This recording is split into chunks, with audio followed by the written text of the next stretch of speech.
गुरुर्ब्रह्मा गुरुर्विष्णु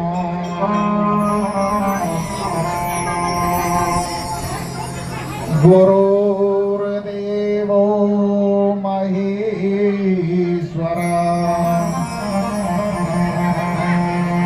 गुरु साक्षात् परं ब्रह्मा तस्मै श्री गुरवे नमः। अखंड मंडलाकारं व्याप्तं येन चराचरं तत्पदं दर्शितं येन तस्मै श्री गुरवे नमः।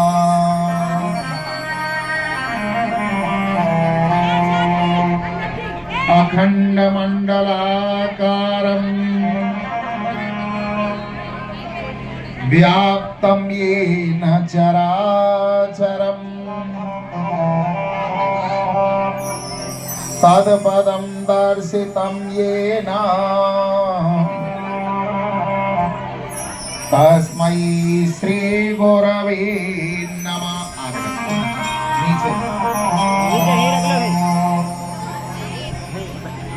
श्रीमन्महागणाधिपतये नमः।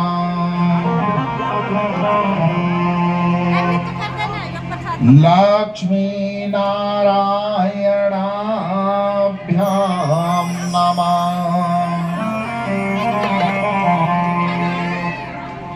उमा महेश्वराभ्यां नमः।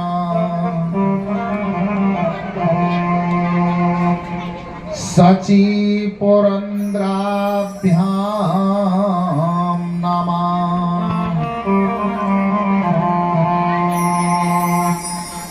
मातृपेषण कमलेभ्यो नमः।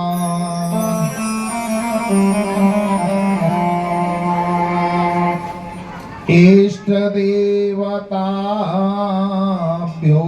नमः।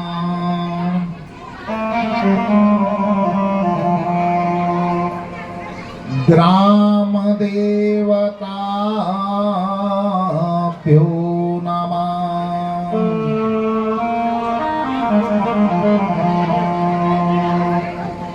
कुल देवताभ्यो नमः।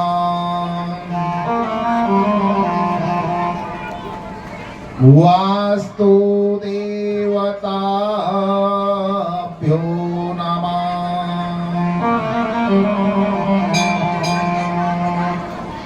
स्थान देवताभ्यो नमः। देवेभ्यो नमः।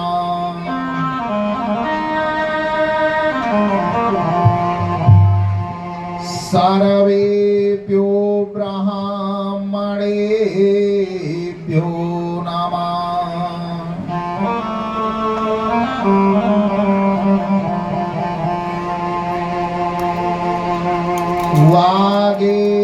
वागेश्वराय नमः।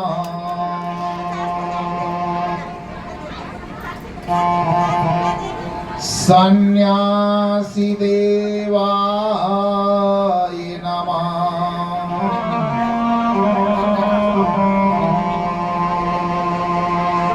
दादा गुरुभ्यो नमः।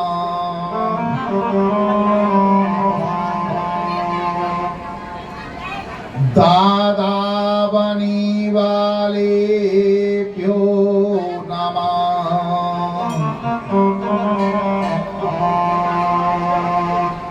एतत् कर्म प्रधान देवताभ्यो नमः।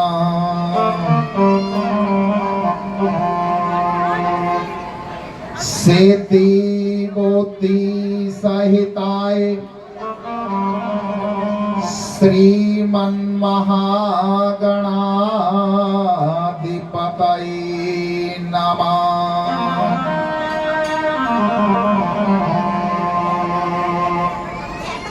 सच्चिदानन्दरूपाय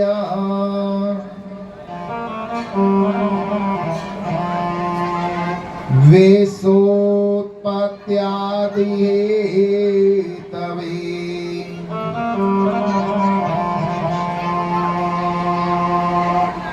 तापत्रविनाशाय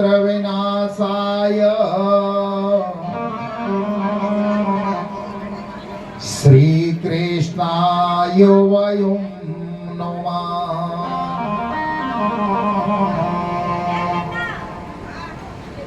यं प्रव्रजन्तमनुपेतमपेतकीर्त्यम् द्वैपायनो विरहकातर्या जुहाव पुत्रेति तन्मया तरवो विनोदस्तम् हृदयं मुनिमानतोऽस्मि।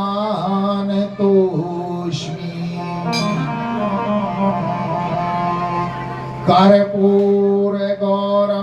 करुणावतारम्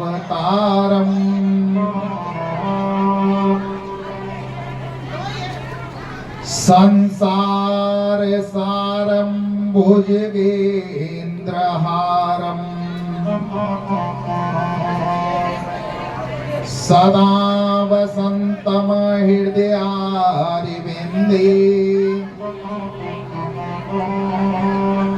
भवं भवानी सहितं नमामि। या देवी सर्वभूतेषु शक्तिरूपेण संस्थिता नमस्तस्यै नमस्तस्यै नमस्तस्यै नमो नमः।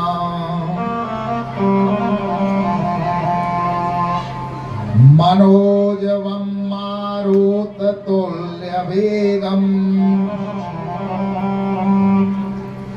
जितेन्द्रियं बुद्धिमतां वरिष्ठम् वातात्मजानवानरयूथमोख्यम् श्रीरामदूतं शरणं प्रपद्ये। शुक्लां ब्रह्मविचारसार परिमां माध्यां जगद्व्यापिनी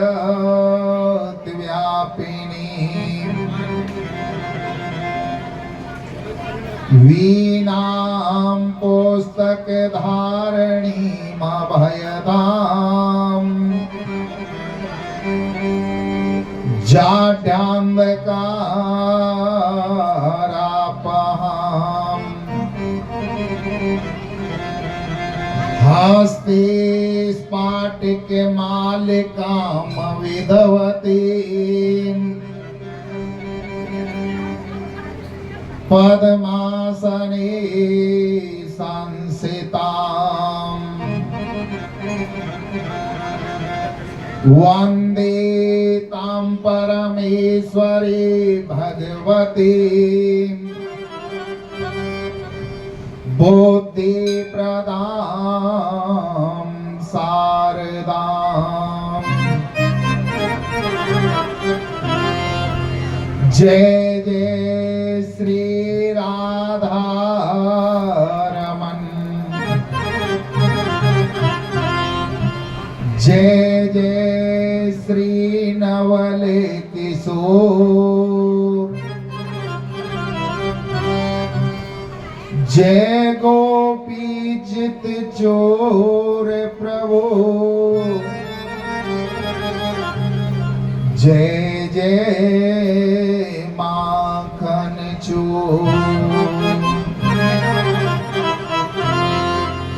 गोविंद जय जय गोपाल जय जय गोविंद जय जय गोपाल जय जय राधा रमण हरि गोविंद जय जय राधा रमण हरि गोविंद जय जय ब्रह्मा जी की जय जय विष्णु जी की जय जय ब्रह्मा जी की जय जय विष्णु जी की जय जय ब्रह्मा जी की जय जय विष्णु जी की जय जय ब्रह्मा जी की जय जय विष्णु जी की जय जय उमापति शिव शंकर की जय जय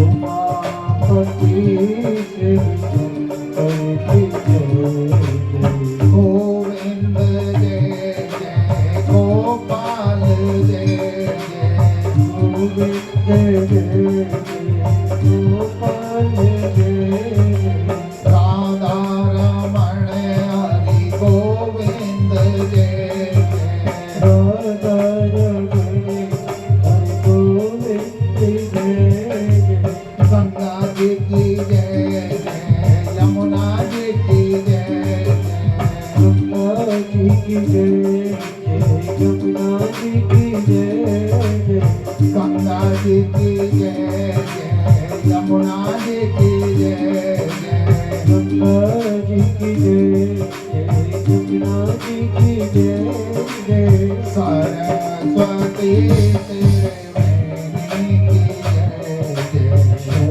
सरस्वती तेरे देवी की जय गोविंद जय जय गोपाल जय जय गोविंद जय जय गोपाल जय जय राधा रमण हरि गोविंद जय जय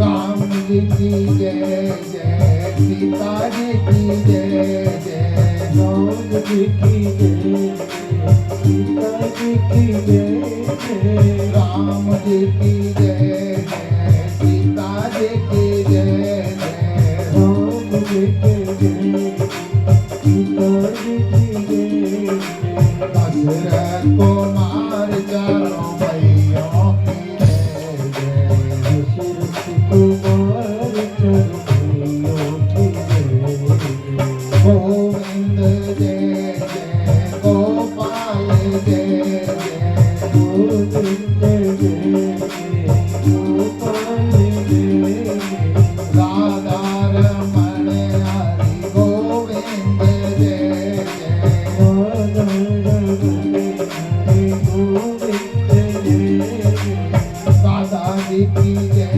जय रुक्मण जी की जय जय राधा जी की जय जय रुक्मण जी की जय राधा जी की जय जय रुक्मण जी की जय जय राधा जी की जय जय रुक्मण जी की जय मोर मुकुट बंसी वाले की जय जय मुकुट बंसीवाले की जय गोविंद जय जय गोपाल जय जय गोविंद जय जय गोपाल जय राधा रमण हरि गोविंद जय जय राधा रमण हरि गोविंद जय गोविंद जय जय बोलो गोपाल जय जय गोविंद जय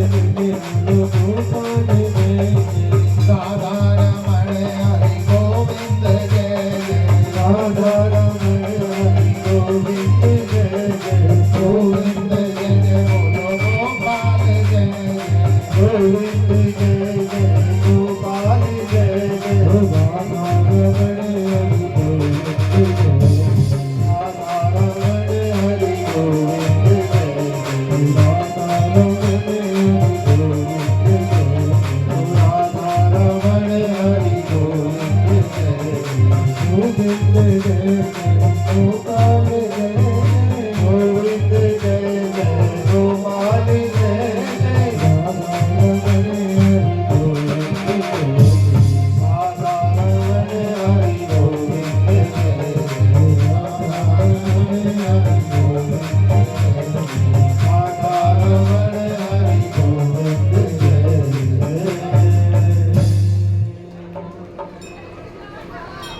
परम मंगल में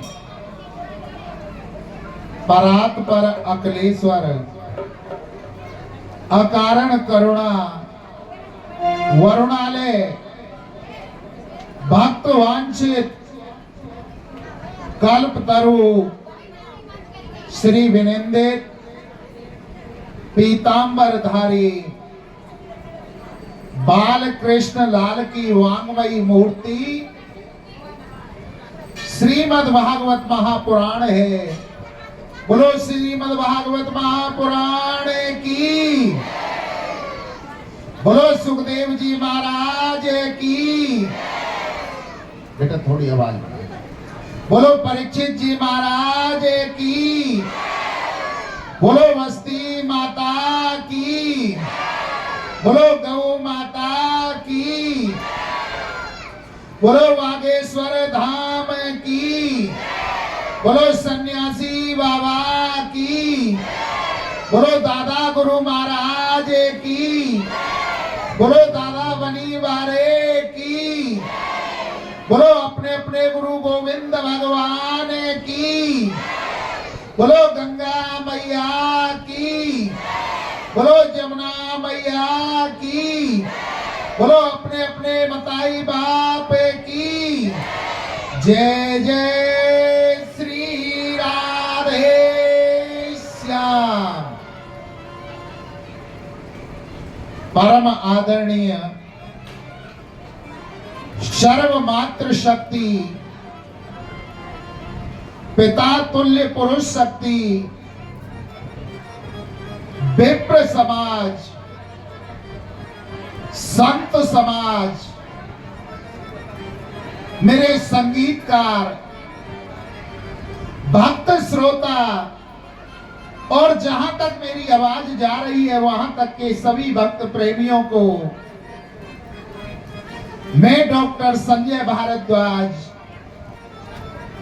व्यास पीठ से चरणों में कोट कोट नमन करता हूं। बोलो राधे राधे।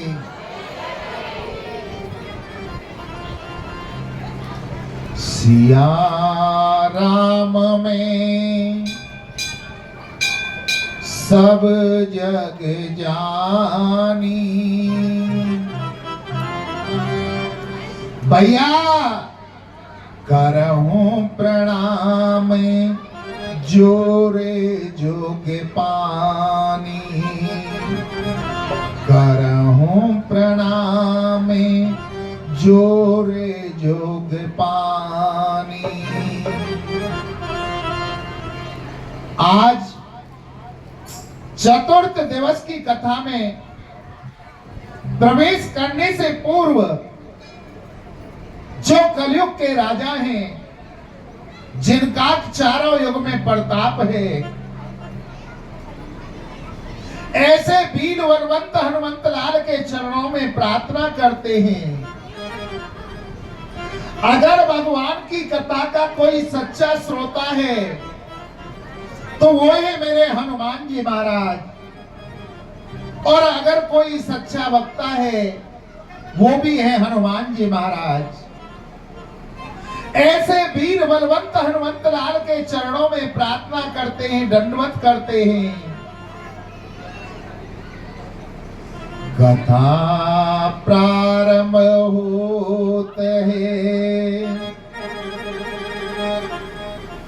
आओ वीर हनुमान। आसन आए विराज कर, करो सर्व कल्याण।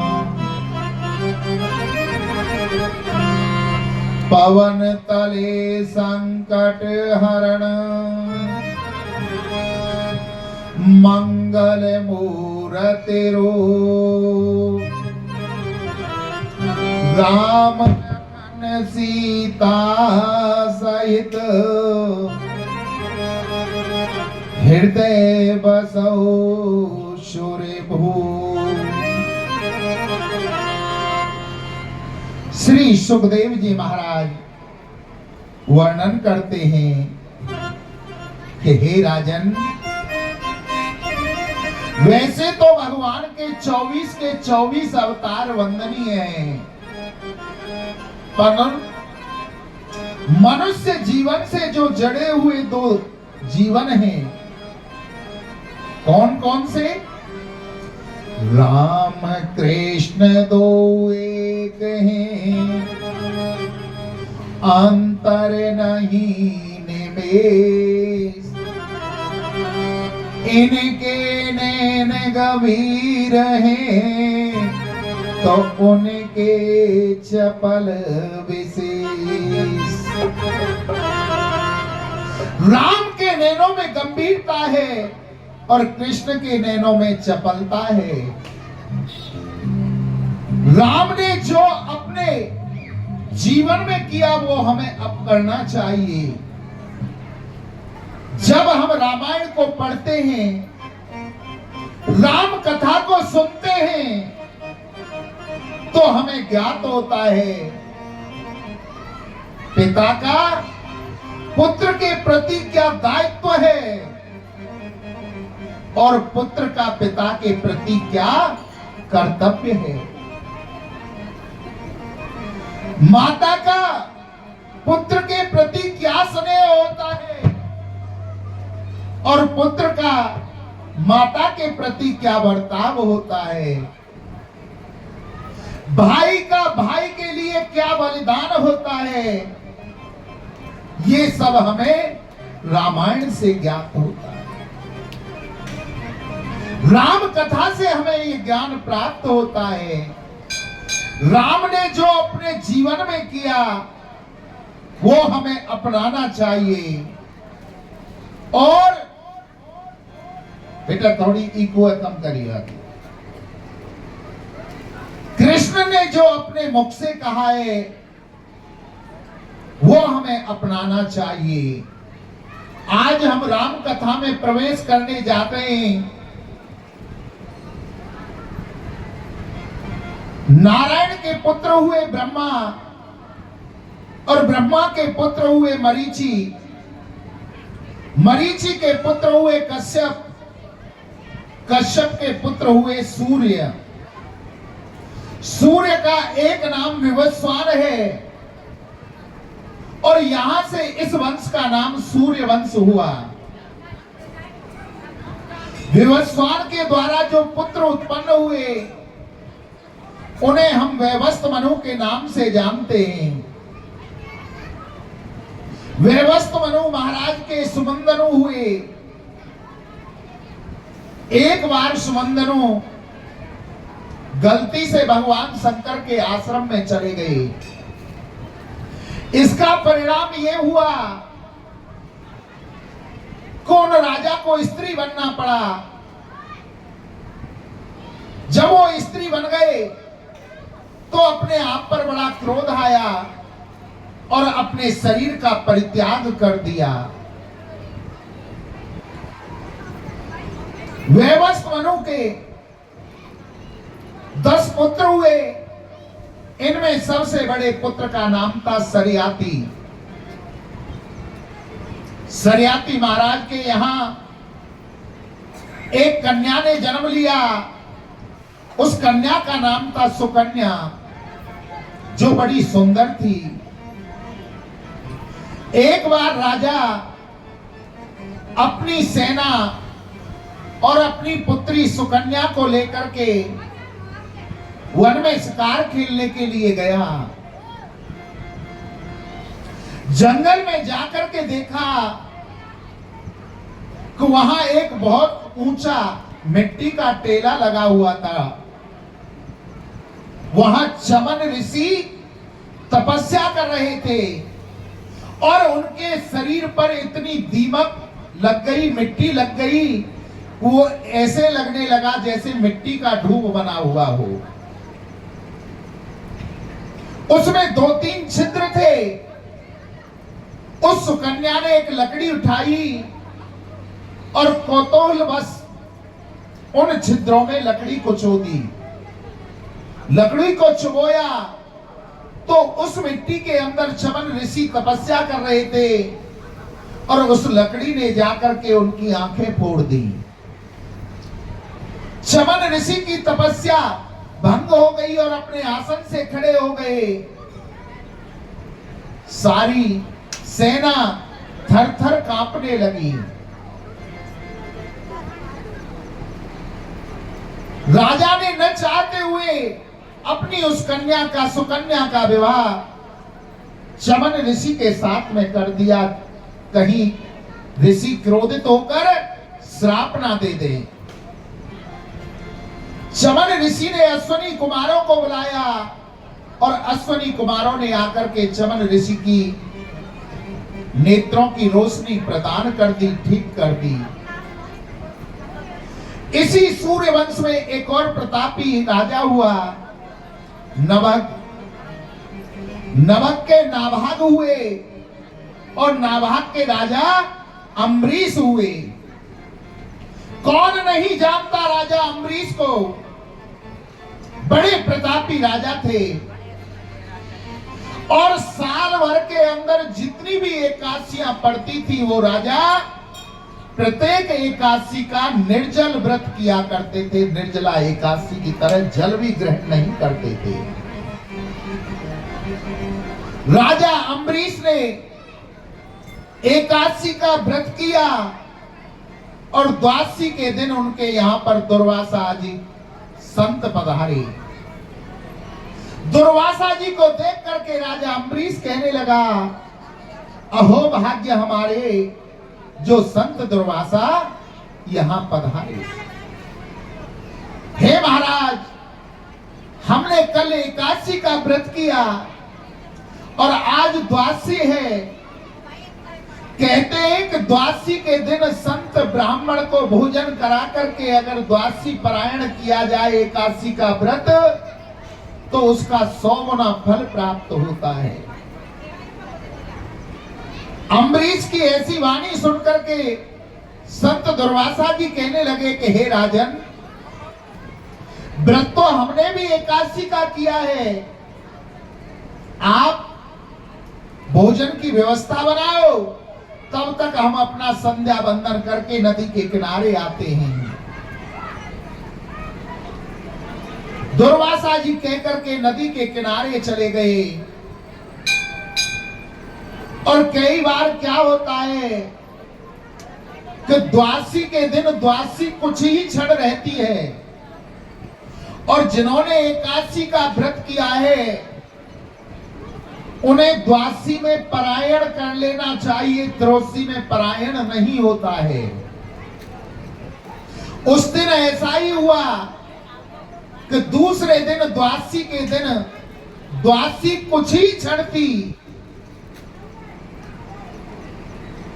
राजा अम्बरीश को बड़ी चिंता हुई।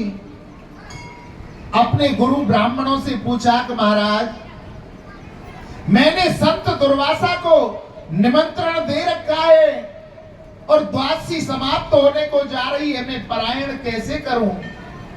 संत से पहले अपनी एकादशी को कैसे खोलूं, कैसे भोजन कर लूं? गुरु ब्राह्मणों ने समझाया कि हे राजन, भगवान के चरणों का चरणामृत ले लो, उससे अपना एकादशी का पारायण कर लो द्वादशी में, और जब संत दुर्वासा आ जाएं तो उनको भोजन करा करके तुम भोजन कर लेना। गुरु ब्राह्मणों की ऐसी वाणी सुन करके राजा अम्बरीश ने भगवान के चरणों का चरणामृत लेने को हुए तो उसी क्षण राजा अम्बरीश के पास में संत दुर्वासा जी आ गए और कहने लगे, हे राजन, सावधान, हमको एकादशी का निमंत्रण दे करके और हमसे पहले एकादशी पारायण कर रहा है द्वादशी में। संत दुर्वासा जी ने अपने जटाओं से एक बाल को उखाड़ा और उखाड़ कर पृथ्वी पर दे करके मारा तो उससे कृत्या नाम की राक्षसी प्रकट हो गई और वो राक्षसी राजा अम्बरीश को मारने के लिए चली। राजा अम्बरीश हाथ जोड़ करके कहने लगे, हे भगवान, अगर मैंने संत और भगवान में कोई अंतर समझा है तो ये कृत्या नाम की राक्षसी मुझे इसी क्षण नष्ट कर दे। इतनी प्रार्थना जब भगवान की तो भगवान विष्णु का वहां सुदर्शन चक्र उत्पन्न हो जाता है और उस सुदर्शन चक्र ने कृत्या नाम की राक्षसी को जला करके भस्म कर दिया और सुदर्शन चक्र संत दुर्वासा जी के पीछे लग गया। आगे आगे संत जी और पीछे पीछे सुदर्शन चक्र।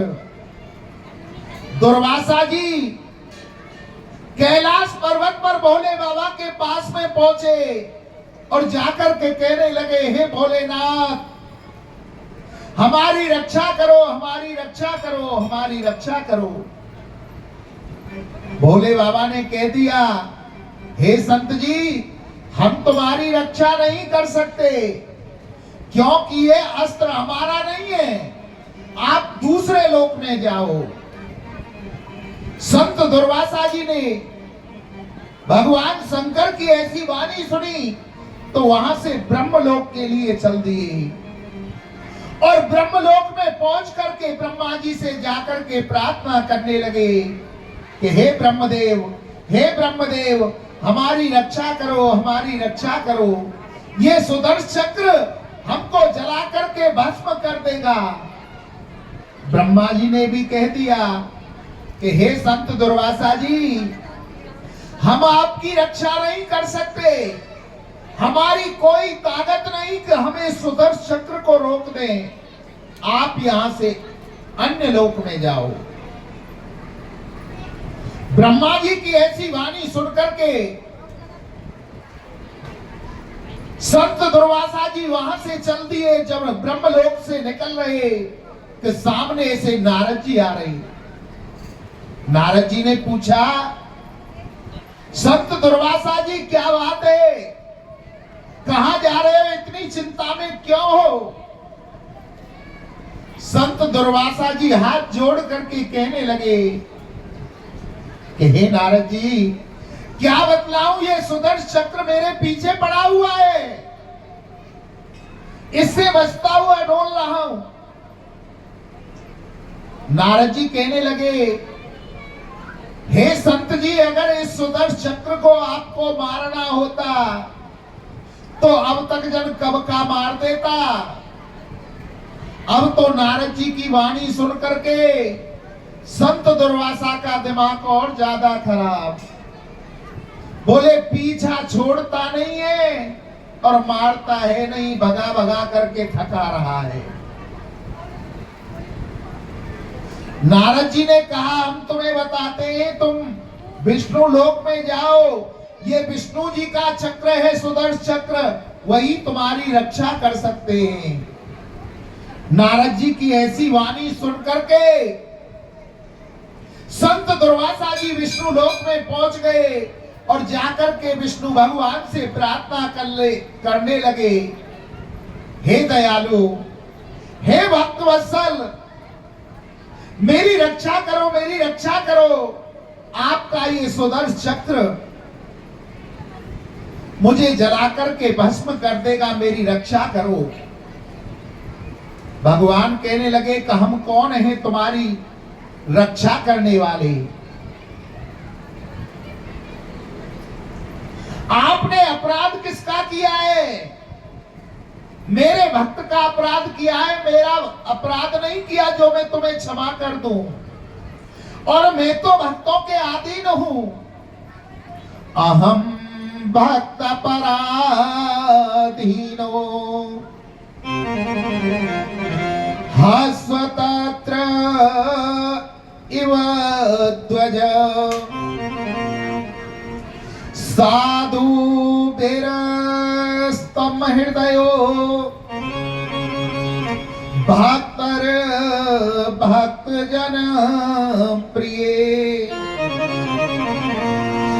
कि मैं तो भक्तों के अधीन हूं, भक्त मुझे जैसा भोग लगाते हैं वैसा मैं भोग पा लेता हूँ।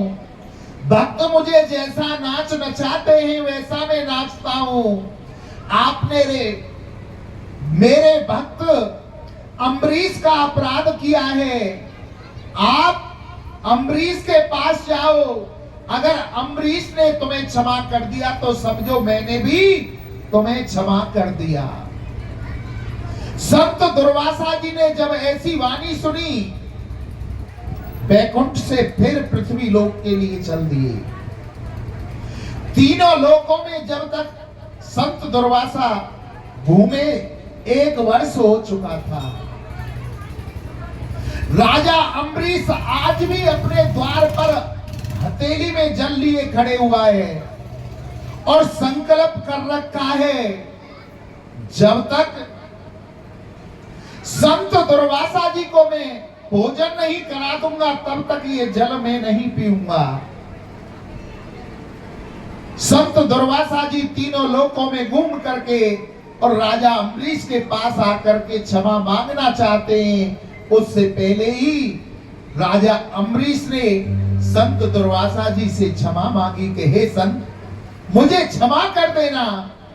दुर्वासा जी कहने लगे, हे राजन, पहले हमारी रक्षा करो। ये ब्रह्म, ये सुदर्शन चक्र हमें जला करके भस्म कर देगा।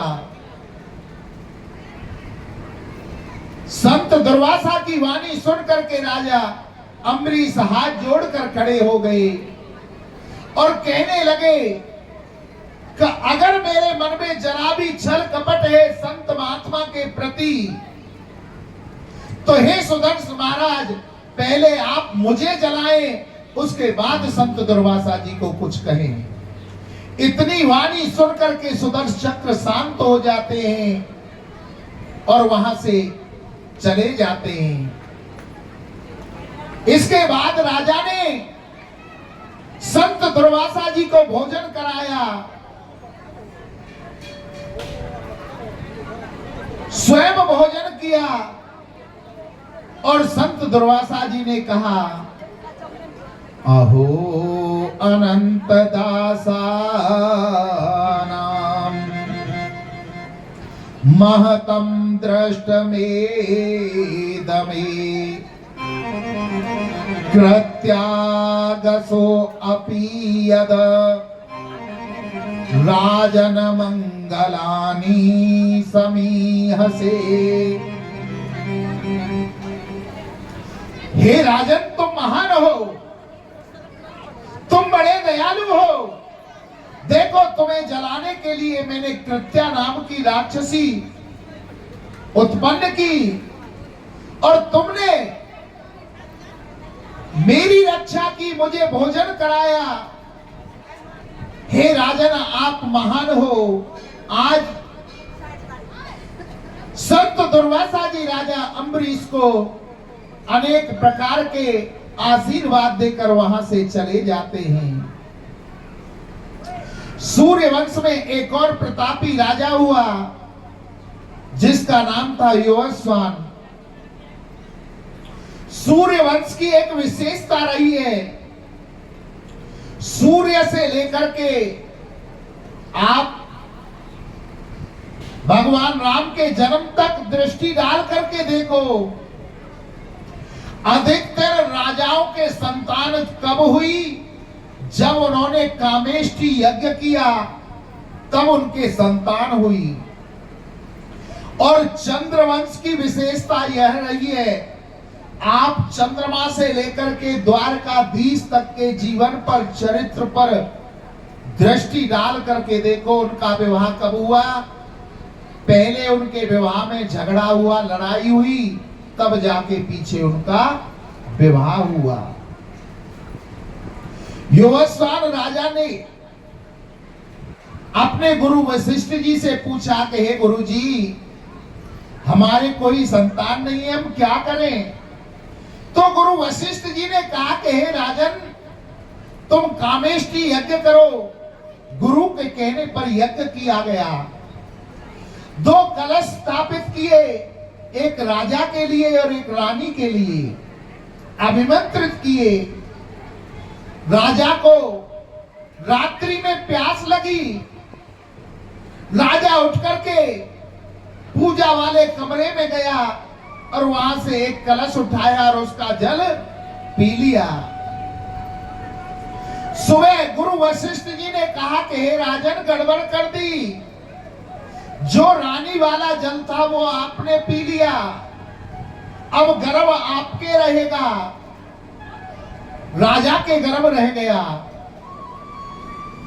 राजा के पेट को चीरकर उस बालक को निकाला। समस्या आ गई, उस बालक को दुग्ध कौन पिलाए, दूध कौन पिलाए। स्वर्ग लोक से इंद्र आए और इंद्र ने आकर के अपनी तर्जनी उंगली उस बालक के मुंह में डाली। उससे दूध निकला, उस बालक का पालन पोषण हुआ और उस बालक का नाम मानदाता हुआ। मानदाता के पुत्र मुचकुंद हुए, जो बड़े ही तपस्वी हुए और जिन्होंने द्वापर में जाकर कृष्ण के हाथों से मुक्ति पाई। इसी वंश में आगे चलकर के त्रिवेण हुए। त्रिवेण के त्रंकुश हुए और त्रंकुश के राजा हरिश्चंद्र हुए। कौन नहीं जानता राजा हरिश्चंद्र को। उस राजा ने सत्य के कारण अपना सर्वस्व बेच दिया, अपने आप को बेच दिया। इसी वंश में आगे चल करके बाहुक हुए। इनकी अनेक पत्नियां थी, परंतु बड़ी पत्नी के कोई संतान नहीं थी। बाहुक ने अपने गुरुजी से प्रार्थना की तो गुरुजी ने यज्ञ करके चरु राजा को दिए। उससे बाहुक की बड़ी पत्नी गर्भवती हो गई और रानियां उससे जलने लगी। उस बालक को नष्ट करना चाहा और रानियों ने मिलकर के बाहुक की बड़ी पत्नी को जहर दे दिया। गुरु वशिष्ठ जी ने वेद मंत्रों से उस बालक को बचा लिया, परंतु जब उस बालक का जन्म हुआ तो उस बालक के सिर पर जहर रखा हुआ था। उस बालक का नाम सगर हुआ। सगर महाराज के दो पत्नियां थी। एक पत्नी का नाम सुमिति और दूसरी का केसनी। केसनी के द्वारा जो पुत्र हुए उन्हें हम असमंजस के नाम से जानते हैं। और सुमिति ने एक मांस के पिंड को जन्म दिया तो रानी को अपने आप पर बड़ा क्रोध आया और उस रानी ने गड़सा ले लिया और गड़से से उस मांस के पिंड के टुकड़े करने प्रारंभ किए और इतने टुकड़े किए 60,000 टुकड़े किए। विधाता की लीला देखो। विधाता ने उन 60,000 मांस के टुकड़ों में जान फूंक दी। वो 60,000 पुत्र बन गए। सगर का परिवार बहुत बड़ा हो गया। जिसके 60,000 पुत्र हों वो छोटा मोटा राजा थोड़ा ही रहेगा। अब तो सगर जी महाराज ने राजसू यज्ञ किया, घोड़ा छोड़ा। घोड़े को इंद्र चुरा करके ले गया और कपिल जी के आश्रम में जाकर के बांध दिया। सगर के जो 60,000 पुत्र थे घोड़े को ढूंढना प्रारंभ कर दिया। समुद्र के किनारे पहुंच गए। समुद्र को खोदना प्रारंभ कर दिया और इतना समुद्र को खोदा, समुद्र से उन्हें अथाह सागर बना दिया, परंतु फिर भी वो घोड़ा नहीं मिला। वहां उन्होंने देखा सागर के किनारे कपिल मुनि का आश्रम था। उस आश्रम के अंदर वो घोड़ा भगा हुआ। सगर के पुत्रों ने सोचा कि कपिल मुनि ने ही हमारे घोड़े को चुराया है। कपिल मुनि को मारने के लिए 60,000 पुत्र सगर के दौड़े। कपिल जी को क्रोध आ गया और उनने उन 60,000 पुत्रों को भस्म कर दिया। सगर जी महाराज को जब पता चला, बड़े दुखी हुए और कपिल जी के पास आकर के प्रार्थना करने लगे कि हे कपिल भगवान, इनकी मुक्ति का तो उपाय बतला दो। मेरे 60,000 पुत्र तुम्हारे यहां भस्म हो गए। तो कपिल भगवान ने कहा कि हे राजन, इनकी मुक्ति का उपाय तो केवल यह है कि अगर गंगा जी आकर के इनके भस्मी को छू दे, स्पर्श हो जाए गंगा का, तो इनकी मुक्ति हो सकती है। सगर के जो केसरी के पुत्र थे अंशुमान, वो तपस्या करने के लिए जाते हैं गंगा जी को प्रकट करने के लिए। गंगा को प्रकट करने की तो बहुत दूर की बात रही, वो दर्शन भी नहीं कर पाए। गंगा कहां थी? गंगा स्वर्ग लोक में थी। और गंगा का प्रादुर्भाव कैसे हुआ वो भी आपको बतलाते हैं। जब कल हमने जो कथा सुनाई थी वामन भगवान की, विराट रूप धारण करके एक पैर से पृथ्वी को नाप लिया था और दूसरा पैर स्वर्ग लोक में गया था। जब वो स्वर्ग लोक में गया तो ब्रह्मा जी ने उस पैर को धो करके उसका जल अपने कमंडलू में भर लिया था। जो उनके कमंडलू में जल है ना, वही गंगा जल है, वही गंगा है। अंशुमान जी को गंगा के दर्शन नहीं हुए। उसके बाद में उनके पुत्र दलीप गए। दलीप जी को भी गंगा के दर्शन नहीं हुए।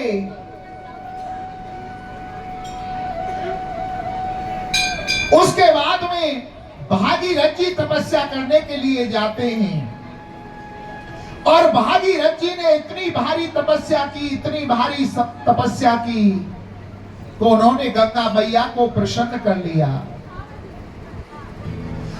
और गंगा मैया से कहा कि हे गंगा मैया, तुम पृथ्वी लोक पर चलो, वहां हमारे पूर्वज भस्म हुए पड़े हैं। जब आप पहुंच जाओगी वहां और जब आपसे उनकी भस्मी स्पर्श हो जाएगी तो उनकी मुक्ति हो जाएगी। गंगा कहने लगी कि हे भागीरथ जी, मैं आपके साथ चलने को तैयार हूं, परंतु जब मैं स्वर्ग लोक से पृथ्वी लोक पर जाऊंगी, मेरा वेग इतना होगा कि पृथ्वी रसातल में चली जाएगी, मेरे वेग को सहन नहीं कर पाएगी। बोली तो फिर कैसे आप चल सकती हो? कि अगर मेरे वेग को कोई संभाल सकता है तो वो है भगवान शंकर। आप भगवान शंकर को मना लीजिए। भागीरथ जी ने भगवान शंकर की भक्ति की, प्रार्थना की, इतनी तपस्या की, इतनी तपस्या की, भागीरथ जी ने भगवान शंकर को प्रसन्न कर लिया। और भगवान शंकर ने कहा, कहो भागीरथ जी क्या चाहते हो? भागीरथ जी हाथ जोड़ करके कहने लगे कि हे भोले बाबा, मेरे पूर्वज भस्म हुए पड़े हैं, उनकी मुक्ति के लिए मैं गंगा को लाना चाहता हूं। और गंगा आकाश में है, स्वर्ग लोक में है। जब वो आकाश से आएगी तो पृथ्वी रसातल में चली जाएगी, पृथ्वी फट जाएगी, उसके वेग को सहन नहीं कर पाएगी।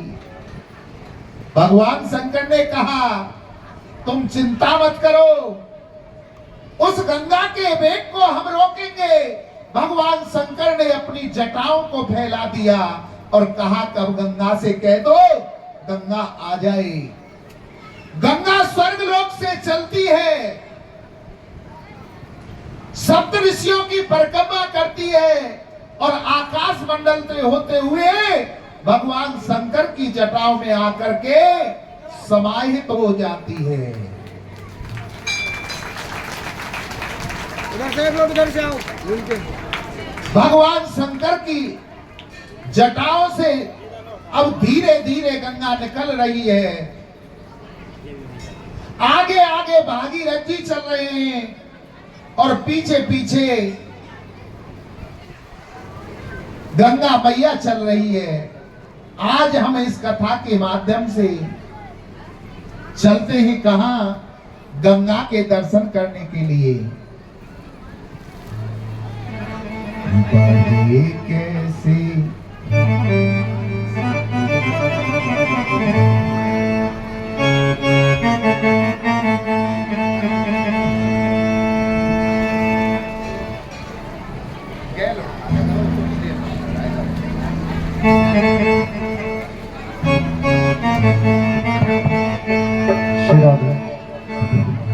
गंगे की सुनो कहानी, कैसे आई महारानी, भक्ति की शक्ति देखो सारी दुनिया ने मानी। होता ना भागीरथ तो आती ना गंगे मैया, ब्रह्मा की बेटी ये तो है मोक्षदायिनी। आए मीठी मीठी तालियों के साथ महल का आनंद है।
हजार सगर के बेटे जब भी पानी पिया कुआ खोद खोद कर पिया, कुआ खोद खोद कर पिया।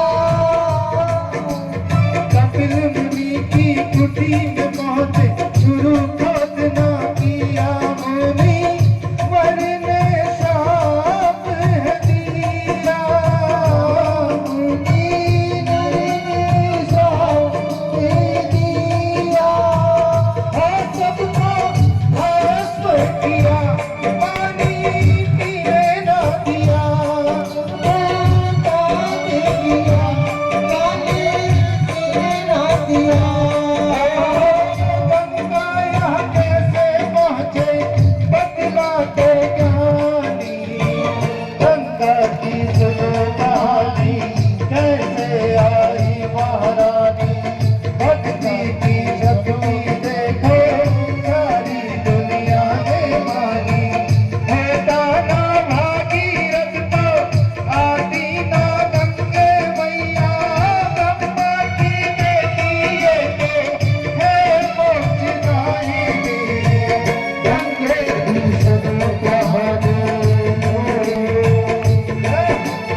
कहानी, कैसे आई महारानी, भक्ति की शक्ति देखो, सारी दुनिया में मानी।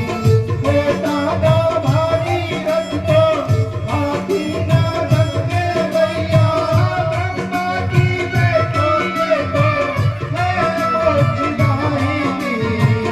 गंगे की सुनो कहानी, गंगे की सुनो कहानी, गंगे की सुनो कहानी, गंगे की सुनो कहानी। बोलो गंगा मैया की, बोलो जमुना मैया की, जय जय श्री राधे श्याम। साधु जी रोज रिचार्ज हल्को पड़ जाए, चार्ज करना पड़े, लगाओ दम। साधु जी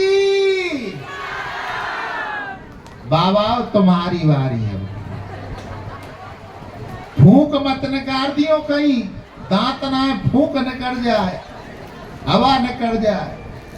साधु जी सीताराम प्रेम से बोलो, राधे श्याम। भागीरथ जी गंगा मैया को सागर के किनारे लाते हैं, और जहां 60,000 पुत्र सागर जी के पड़े हुए थे भस्म, आज जैसे ही गंगा ने उनको स्पर्श किया, उनकी मुक्ति हो जाती है। और उस सागर का नाम जब वहां गंगा आ गई, तो आज से उसका नाम गंगा सागर हो गया।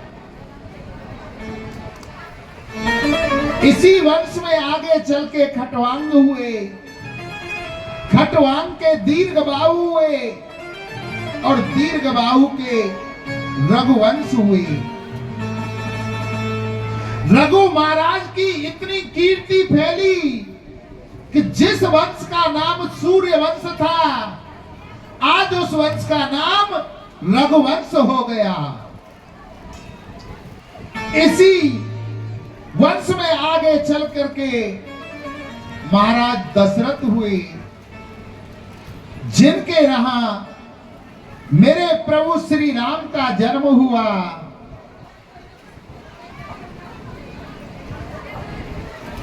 बहुत समय दशरथ महाराज के जन्म से पूर्व की कथा है कि नैमी सारण्य तीर्थ स्थान में 88,000 ऋषि महात्मा संत बैठे हुए थे।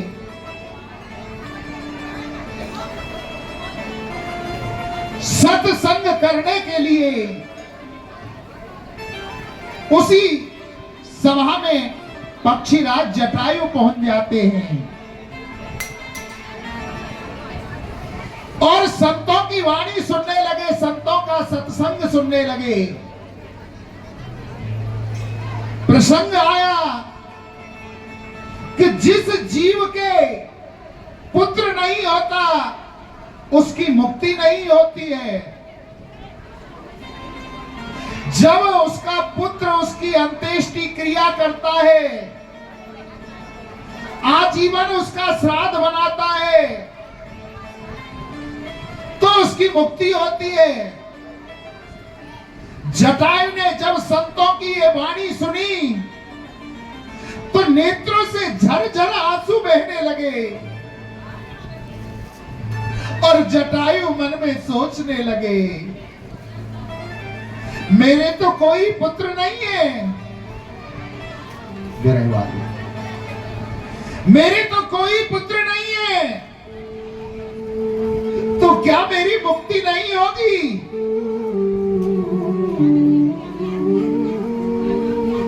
नेत्रों से टप टप टप आंसू टपक रहे हैं, और संतों की वाणी को सुन रहे हैं। आगे प्रसंग आया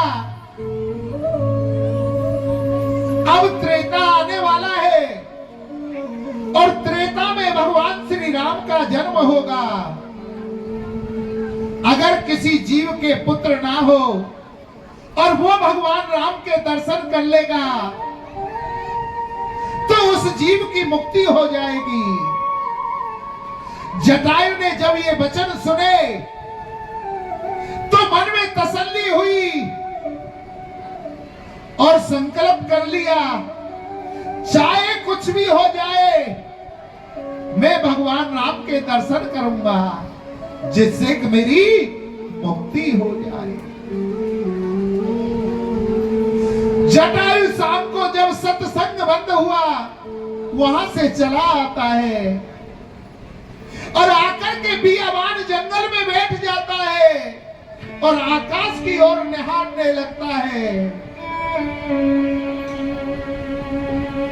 कब भगवान राम का जन्म होगा, कब मैं उनके दर्शन करूंगा जिससे कि मेरी मुक्ति हो जाए। इसी बात का बस भजन करता है। अनेकों वर्षों बाद अयोध्या के अंदर दशरथ जी महाराज का जन्म हुआ और दशरथ जी महाराज इतने प्रतापी राजा हुए, इतने प्रतापी राजा हुए। मात्र 20 वर्ष की अवस्था में उन्होंने चक्रवर्ती सम्राट की उपाधि प्राप्त कर ली। जब चक्रवर्ती सम्राट की उपाधि प्राप्त हो गई तो दशरथ जी महाराज मन में सोचने लगे कि हमने सुना है स्वर्ग लोक में नवग्रह देवता रहते हैं। मंदिर आपको स्वर्ग में नवग्रह देवता रहते हैं, क्यों नहीं हम उन नवग्रह देवताओं के दर्शन करके आए। आज राजा दशरथ मृत्यु लोक से स्वर्ग में पहुंच गए। वहां इंद्र ने बड़ा स्वागत किया कि महाराज आइए, पधारिए, आपका इस स्वर्ग लोक में बड़ा स्वागत है। राजा दशरथ कहने लगे कि हे इंद्र, हमने सुना है तुम्हारे इस स्वर्ग लोक में नवग्रह देवता रहते हैं, आप हमें उनके दर्शन करा दें तो आपकी बड़ी कृपा होगी।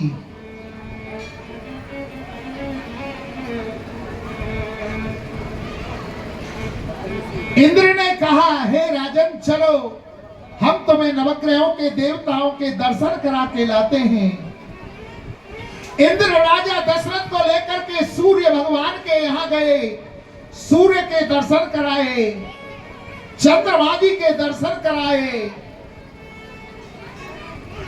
भौम मंगल जी के दर्शन कराए, बुध के दर्शन कराए, बृहस्पति जी के दर्शन कराए, शुक्र जी के दर्शन कराए, राहु के दर्शन कराए, केतु के दर्शन कराए, परंतु शनि देव के दर्शन नहीं कराए। कि महाराज आपने दर्शन कर लिए, चलिए। बोले कि महाराज हमने तो सुना है नवग्रह देवता होते हैं, परंतु आपने तो मुझे 8 ही देवताओं के दर्शन कराए हैं।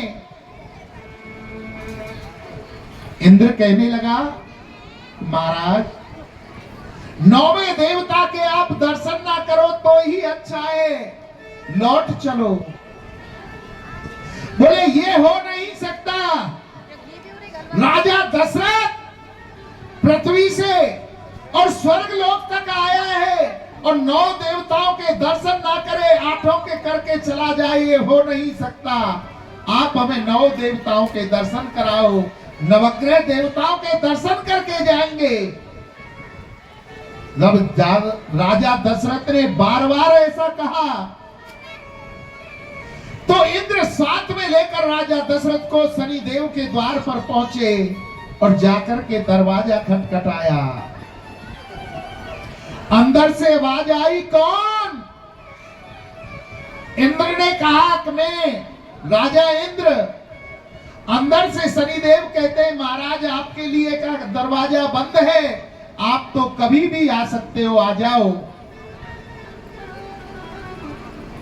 इंद्र ने कहा, केवल मैं ही नहीं हूं, मेरे साथ में पृथ्वी लोक से अयोध्या के राजा दशरथ भी आपके दर्शन करने के लिए आए हैं। शनिदेव कहने लगे, फिर तो रुक जाओ महाराज।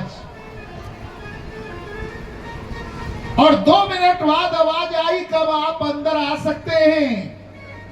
शनिदेव अपने आसन से खड़े हो गए और खड़े होकर के अपनी पीठ दरवाजे की तरफ कर ली और अपना मुंह दीवार की तरफ कर लिया। इंद्र राजा दशरथ को लेकर के शनिदेव के घर में, मकान में, महलों में प्रवेश किया। कहा कि महाराज कर लीजिए दर्शन। दशरथ जी महाराज कहने लगे, क्या खाक दर्शन कर लें? इन्होंने तो हमारी तरफ पीठ कर रखी है, हमारा ये अपमान कर रहे हैं। इतनी वाणी सुन करके शनिदेव से रहा नहीं गया और कहने लगे कि राजन सुनो, जितना मान सम्मान मैंने आज तुम्हें दिया है, इतना मान सम्मान मैंने अपने पिता सूर्य को नहीं दिया, अपने गुरु शुक्राचार्य को नहीं दिया, जो आज मैं तुम्हारे सम्मान में अपने सिंहासन से खड़ा होकर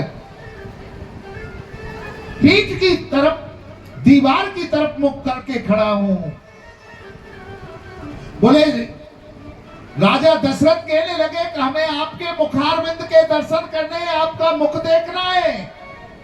शनिदेव महाराज कहने लगे कि हे राजन, तुम्हारी तो औकात क्या, किसी देवता में भी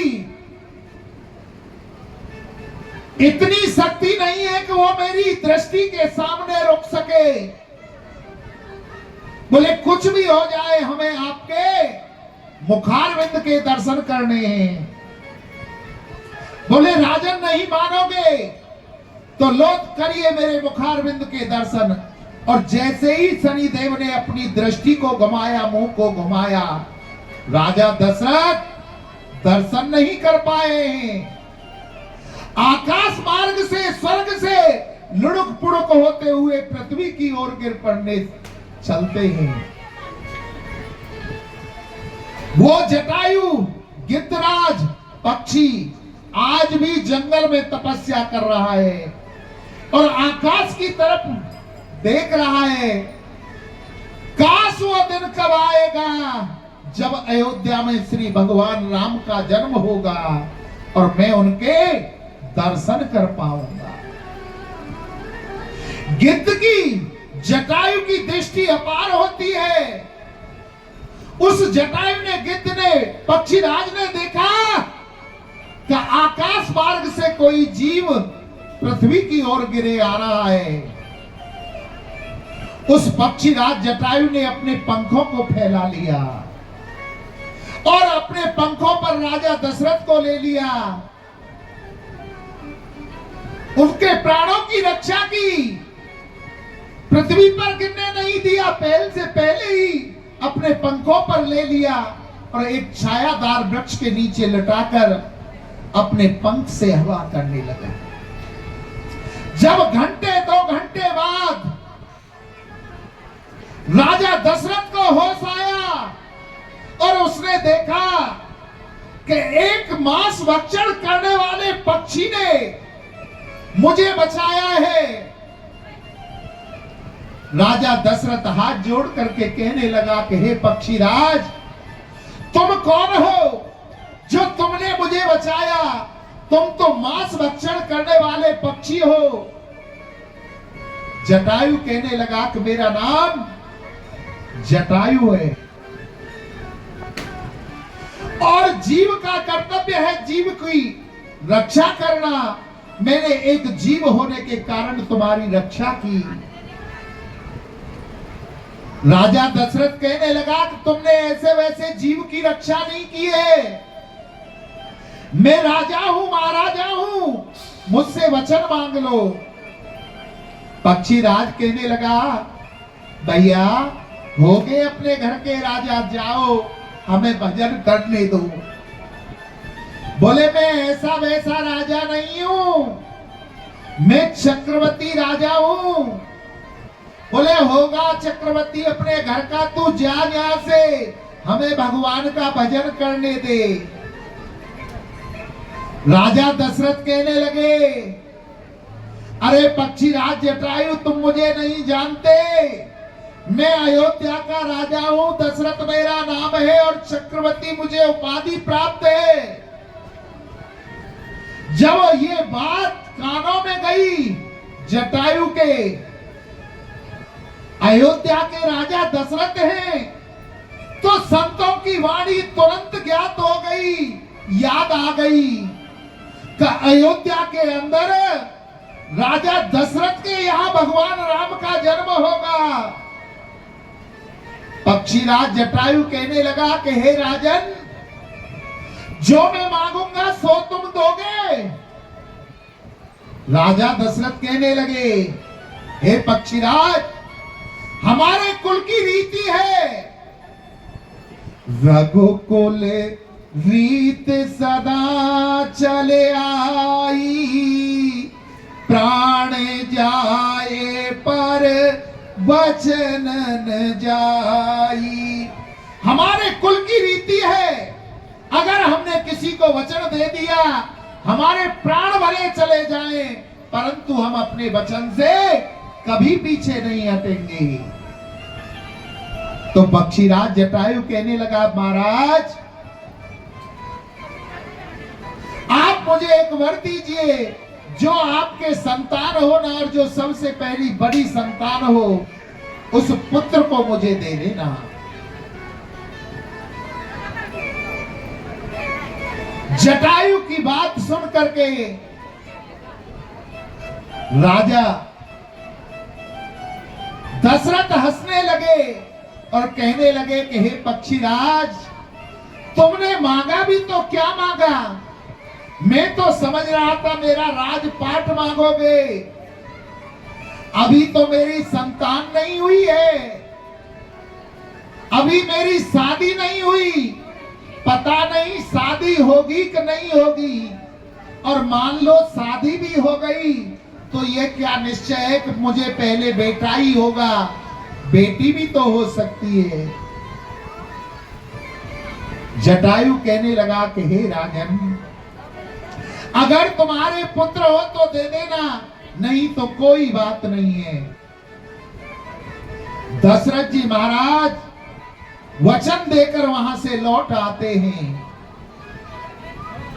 और अपनी अयोध्या में रहने लगे। जितनी अवस्था राजा दशरथ की थी, उतनी ही अवस्था लंका के राजा रावण की, लंकेश की थी। और लंका का राजा रावण कैलाश पर्वत पर जाता है भगवान शंकर की तपस्या करने के लिए, और अपने शीशों को काट काट करके भगवान शंकर को अर्पण कर रहा था। रावण बड़ा विद्वान था, उसे ज्योतिष का इतना ज्ञान था कि उसने एक रावण संहिता नाम की पुस्तक लिखी, जिसके आधार पर ब्राह्मण लोग आज भी भविष्य फल को देख करके बताते हैं। उस रावण के मन में जिज्ञासा हुई कि मैं देखूं तो सही, आखिर मेरे भाग्य में क्या लिखा हुआ है। उस रावण ने अपने ललाट को पलट करके देखा कि तुम्हारी मृत्यु राजा दशरथ के पुत्र कौशल्या नंदन राम के हाथों होगी। जब रावण ने ये अपने ललाट में पढ़ लिया अपने शीशों को काट काट कर भगवान शंकर को अर्पण करने लगा। और जब शंकर भगवान प्रसन्न हो गए तो कहा कि मुझे अमर कर दो। भगवान शंकर ने कहा आप अमर नहीं हो सकते, यह प्रकृति के नियम के विरुद्ध है। जिसने मृत्यु लोक पर, पृथ्वी लोक पर जन्म लिया है उसकी मृत्यु निश्चय है। बोले तो आप मेरी नाभि में अमृत तो डाल दीजिए, बाकी काम मैं अपने आप कर लूंगा। भगवान शंकर ने अमृत तो उसकी नाभि में डाल दिया और आकर के लंका में सोचने लगा कि मैं अपने काल को कैसे जीतूं। फिर सोचने लगा न रहेगा बांस न बाजेगी बांसुरी। रात्रि में अयोध्या में आता है और राजा दशरथ को चुरा ले जाता है और उन्हें नपुंसक बना देता है। दशरथ की कुक्षी में वीर्य नहीं छोड़ता। बोले जब वीर्य ही नहीं रहेगा तो संतान कहां से होगी। और राजा दशरथ को एक मधुसा में बांधकर समुद्र में फेंक देता है। उसके बाद कौशल्या मां को चुराता है और उन्हें भी मधुसा में बांध करके एक समुद्र में फेंक देता है। परंतु विधाता को तो कुछ और ही मंजूर था। विधाता ने राजा दशरथ को बचाया, मां कौशल्या को बचाया और दोनों का विवाह एक टापू पर ब्रह्मा जी ने कराया। अपनी पत्नी कौशल्या को लेकर के महाराज दशरथ अयोध्या में आ जाते हैं। उसके बाद उनके दो विवाह और होते हैं, एक कैकेयी के साथ में और दूसरा सुमित्रा के साथ में। तीन तीन पत्नियां होने के बावजूद राजा के कोई संतान नहीं है। संतान कहां से हो? कौन? कुक्षी में वीर्य ही नहीं है और वीर्य नहीं है तो संतान कहां से होगी। बुढ़ापा आ गया, जरावस्था आने को हो गई। राजा दशरथ गुरु वशिष्ठ जी के पास गए और कहने लगे गुरुजी हमारे संतान नहीं है, हम क्या करें। गुरु वशिष्ठ जी ने कहा हे राजा दशरथ तुम कामेष्टि यज्ञ करो तो तुम्हारे संतान हो जाएगी। गुरु वशिष्ठ के कहने पर श्रृंगी ऋषि को बुलाया और श्रृंगी ऋषि के सानिध्य में महाराज दशरथ ने कामेष्टि यज्ञ किया। उसमें साक्षात नारायण भगवान चरु लेकर के प्रकट हो गए।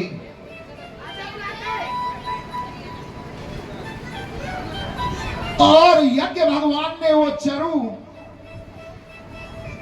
राजा दशरथ के हाथों में दे दी। उस समय वहां दो रानियां थी, कौशल्या और कैकेयी। राजा ने उस चरु के दो भाग किए, आधा भाग कौशल्या को दे दिया और आधा भाग कैकेयी को दिया।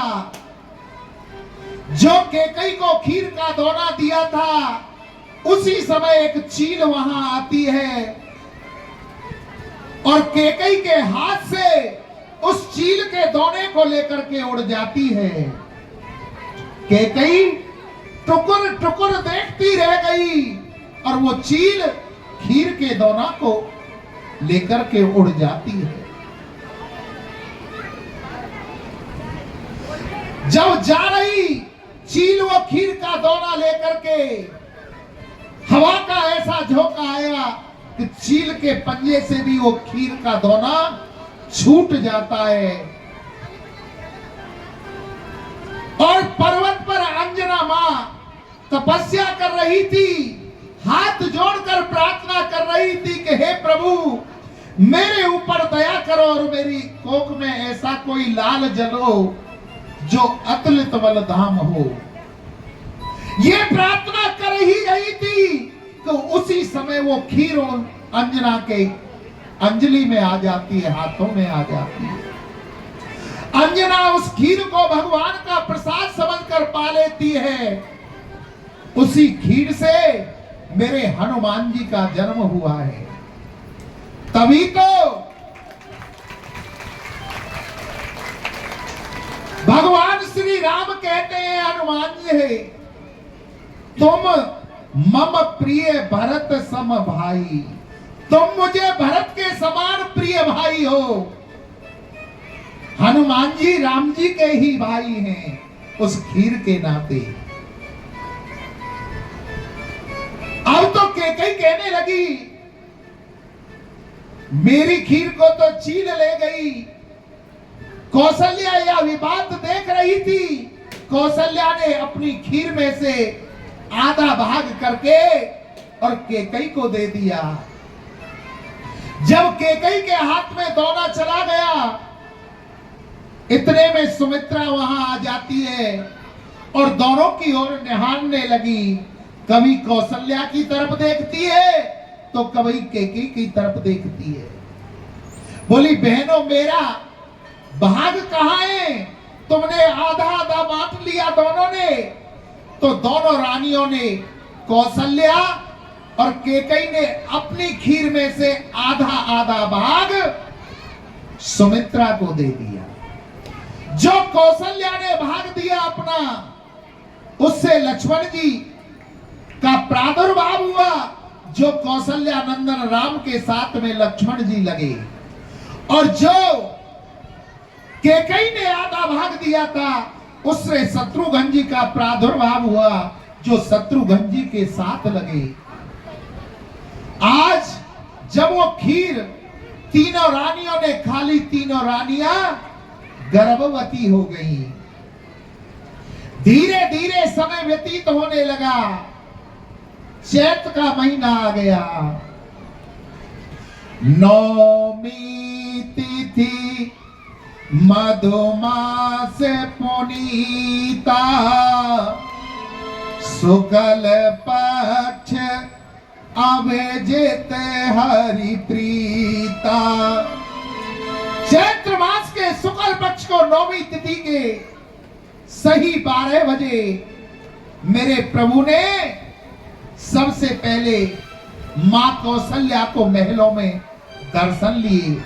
तभी तो कहते हैं ना कौशल्या हितकारी। सबसे पहले प्रभु ने दर्शन किसको दिए? कौशल्या मां को।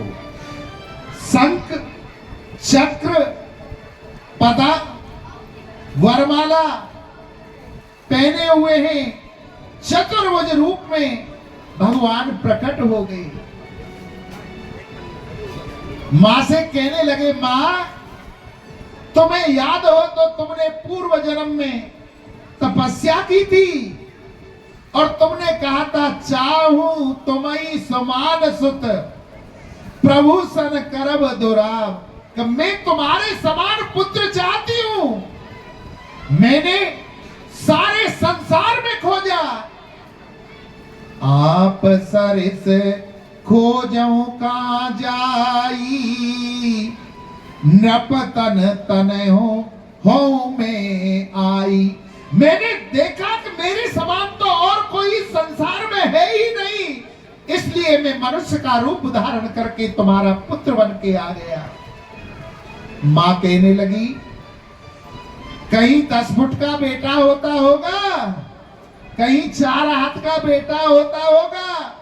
भगवान राम कहने लगे मैया तुम हमते बेटा कहो और हम तुमते मां कहेंगे, बस हो गया बेटा।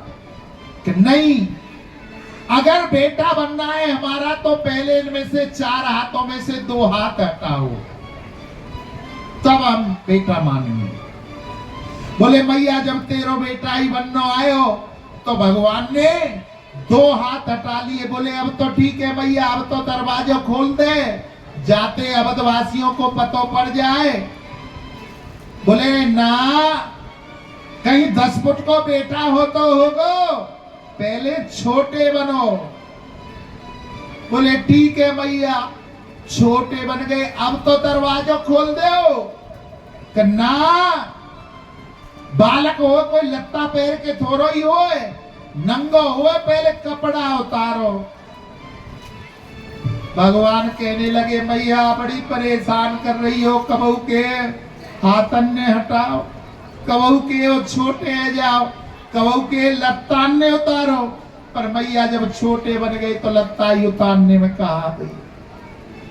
माता पुन बोली सो मत डोली, तजऊ तात यह रूपा। रूप को तज दिया, कीजे शिशुलीला अत प्रियशीला, यह सुख परम अनूपा। वस्त्रों को उतार दिए, नंगे है गए। बोले भैया अब तो खोल दे दरवाजे, जाते अवधवासियों को पतो पड़ जाए। कहने लगे अरे लाला, जब बालक को जन्म हो तो बालक रोवे, और रोवे जब थाली बेला बाजे और अड़ोसी पड़ोसी ने पतो पड़ जाए कि छोरा है गो। सोने बचन सो जाना, रोदन ठाना, होए बालक सोरे भूपा।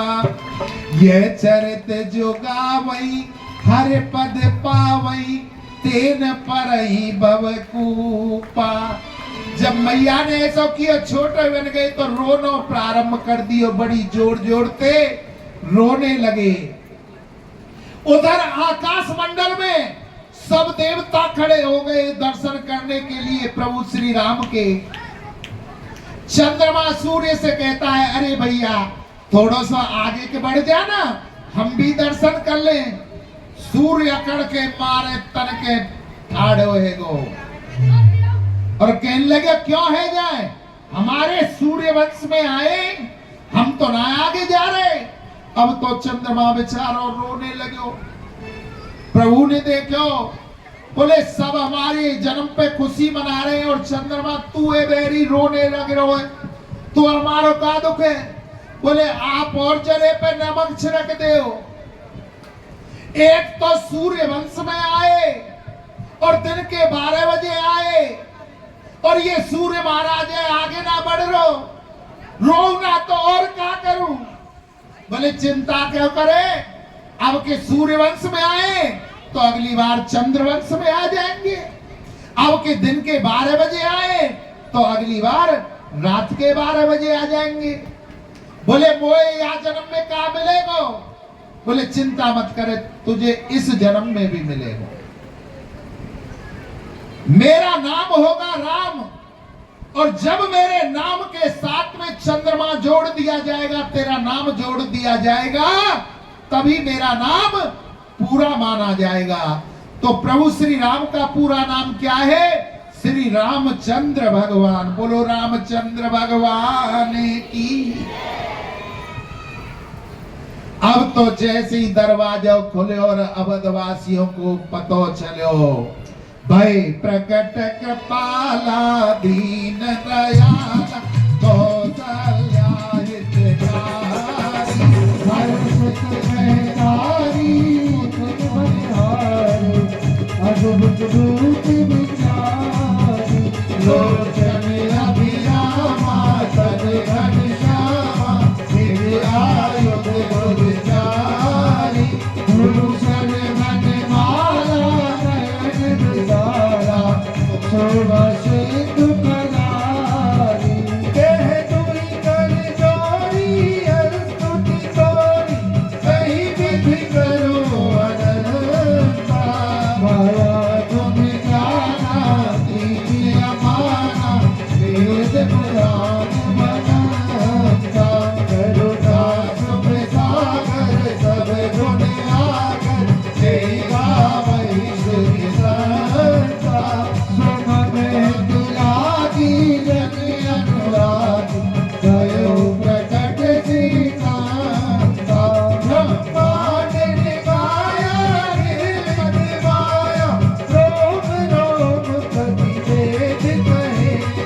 तुम उर्वासी है उपहासी शरद तीर जल तेरी भरे उपजा जब जाना प्रभु मुस्काना करते बहुत विधि कीमत कहे कथा सुनाई बात बुझाई जय प्रकार सुख प्रेम रहे माता पुण्य बोली सोमत डोली सजहु गाती है रूपा जैसी सुलीला अचप्रिय शीला जय सब परम यथोपा सुन भजन सुजाना रोदन ठाना होए बालक सुरभूपा मैं चलत जगावई हरि पद पावई तेरा परई भव कृपा विघ्न धेनु सुरसन हित नीव हमर जगता तुझी इच्छा करते तनु माया तुझी को पार प्रिया राम जय जय राम मेरे प्रभु राम जय जय राम राम राम जय जय राम मेरे प्रभु राम जय राम। बोलो राघवेंद्र सरकार की जय जय जय श्री राधे श्याम। साधु जी सीताराम सीताराम प्रेम से बोलो राधे श्याम। राम जन्म की खुशी किस किस को है, जरा हाथ उठाओ। सभी को है, बड़ा अच्छा भाव है। तो राम जन्म में कौन कौन नाचेगा वो भी हाथ उठाओ। चलो तो खड़े हैं, जाओ फिर। जन्मे हैं चारों भैया, अवध में बाजे बधैया।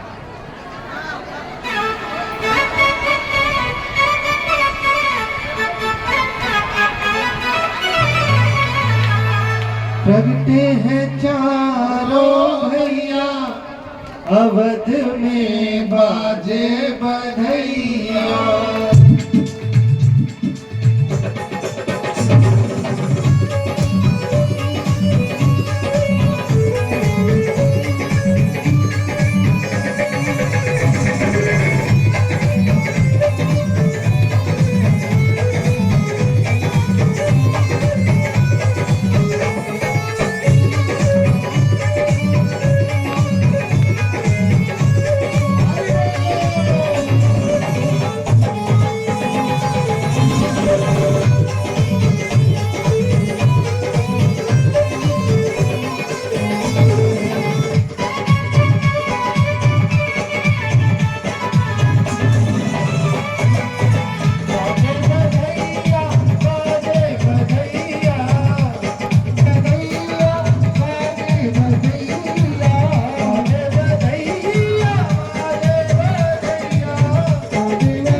बोलो रामचंद्र भगवान की, दशरथ लला चारों भैयन की, जय जय श्री राधे।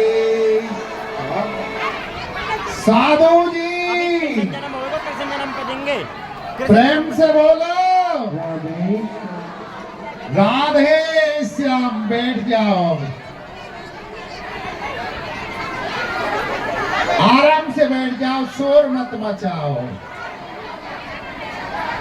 हमारे पंडित जी आएंगे हम तुम्हारे पास में।